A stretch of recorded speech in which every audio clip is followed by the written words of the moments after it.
تبارك الذي نزل الفرقان على عبده ليكون للعالمين نذيرا۔ قابل قدر سامعین گرامی، السلام علیکم ورحمۃ اللہ وبرکاتہ۔ جمعہ کا دن تمام دنوں میں سب سے افضل دن ہے۔ آپ جمعہ کی فضیلت کا اندازہ اس بات سے بھی لگا سکتے ہیں کہ بعض حضرات نے اس بارے میں کلام کیا ہے کہ جمعہ کا دن افضل ہے یا عرفے کا دن افضل ہے۔ علماء کرام نے اس میں تطبیق اس صورت میں دی ہے کہ سالوں میں تمام سال کے دنوں میں عرفے کا دن افضل ہے اور ہفتے کے 8 دنوں میں جمعہ کا دن افضل ہے۔ ویسے تو تمام ہی مسلمان جمعہ کے دن کا بڑا اہتمام کرتے ہیں، غسل کرتے ہیں، خوشبو لگاتے ہیں، اچھے کپڑے پہنتے ہیں، نئے کپڑے پہنتے ہیں، جمعہ کے لیے مسجد جاتے ہیں۔ گویا کہ جمعہ کا دن مسلمانوں کے یہاں، مسلمانوں کے گھرانوں میں عید کا دن ہوتا ہے۔ لیکن کچھ چیزیں ایسی ہوتی ہیں، کچھ کام ایسے ہوتے ہیں جن میں اکثر نوجوان کوتاہی کرتے ہیں، جیسے جمعہ کا دن کیسے گزارنا چاہیے، جمعہ کے دن کون سے اعمال ہیں جو ہمیں کرنے چاہیے۔ حدیث شریف کے اندر جمعہ کے بارے میں کس اعمال کے بارے میں بتایا گیا ہے کہ جمعہ کے دن یہ کام کرنے چاہیے۔ دیکھیے، سب سے پہلی بات تو یہ نوٹ کرنی چاہیے کہ جمعہ کا دن شروع ہو جاتا ہے جمعرات کی شام سے۔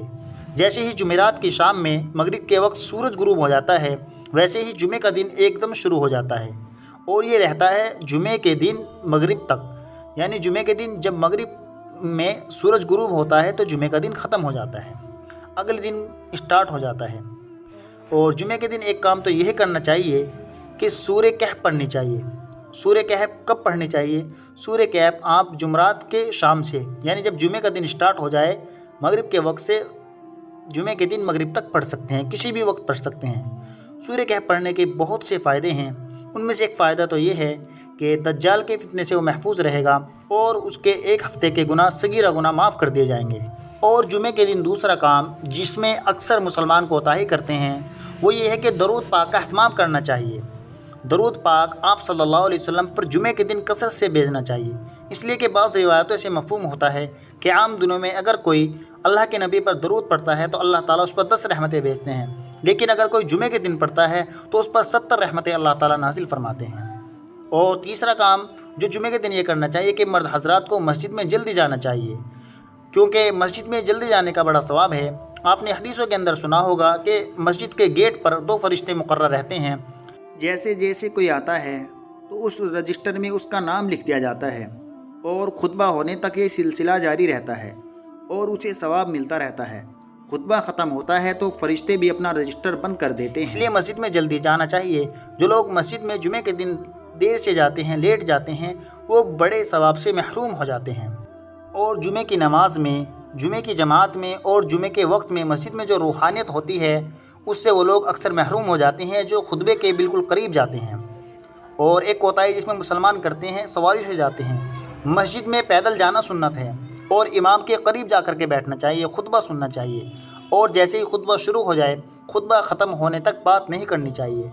یہاں تک لکھا ہوا ہے کہ اگر کسی نے خطبے کے دوران کسی ایسے آدمیوں کو ٹوکا جو بات کر رہا تھا کہ تم خاموش ہو جاؤ، تو گویا کہ اس نے بھی بات کی۔ اس کی بھی اجازت نہیں ہے کہ آدمی خطبے کے درمیان 2 بات کرنے والوں کو خاموش کرے کہ تم چپ ہو جاؤ، خطبہ ہو رہا ہے۔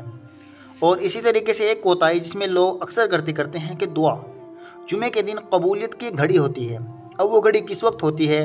تو بعض حضرات کہتے ہیں کہ جب خطبہ شروع ہوتا ہے اور خطبہ ختم ہونے کے درمیان وہ گھڑی رہتی ہے، تو اس میں اللہ تعالیٰ کی طرف اپنے دل کو متوجہ کرے۔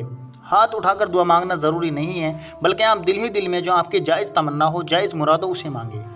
اور دوسری گھڑی جو جمعہ کے دن قبولیت کی ہے، بعض حضرات کہتے ہیں کہ خطبے کے درمیان ہے اور بعض حضرات کہتے ہیں کہ عصر سے مغرب تک ہے۔ اس لیے ان وقتوں میں خوب خصوصی دعائیں کرنی چاہیے۔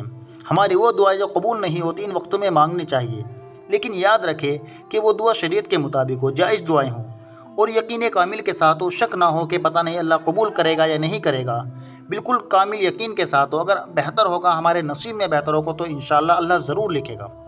اور یاد رکھنا چاہیے کہ قبول ہونے کا یہ مطلب ہے کہ یا تو وہ چیز آپ کو فوراً مل جائے گی، یا پھر اس دعا کے بدلے اللہ تعالیٰ آنے والی مصیبت کو ٹال دیں گے، یا پھر کل قیامت میں نیکی کی صورت میں اللہ تعالیٰ اس دعا کا بدلہ ہمیں دیں گے۔ دعا تو اللہ تعالیٰ تمام ہی قبول کرتے ہیں۔ بہت سے لوگ کہتے ہیں کہ ہماری دعائیں قبول نہیں ہوتی، ایسا نہیں ہوتا۔ اللہ تعالیٰ دعا کسی کی بھی رد نہیں کرتا۔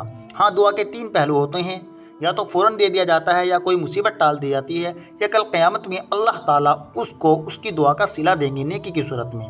بلکہ کتابوں میں یہاں تک لکھا ہوا ہے کہ کل جب قیامت میں اللہ تعالیٰ اس کو اس کی دعا کا صلہ دیں گے تو بندہ یہ خواہش کرے گا کہ کاش میری دنیا میں کوئی دعا قبول ہی نہ ہوتی اور تمام کا اجر اللہ تعالیٰ مجھے آج نواز دیتا۔ اس لیے دعا کا خوب اہتمام کرنا چاہیے اور اللہ تعالیٰ سے کبھی بھی نا امید نہیں ہونا چاہیے، اور خاص کر جمعے کے دن۔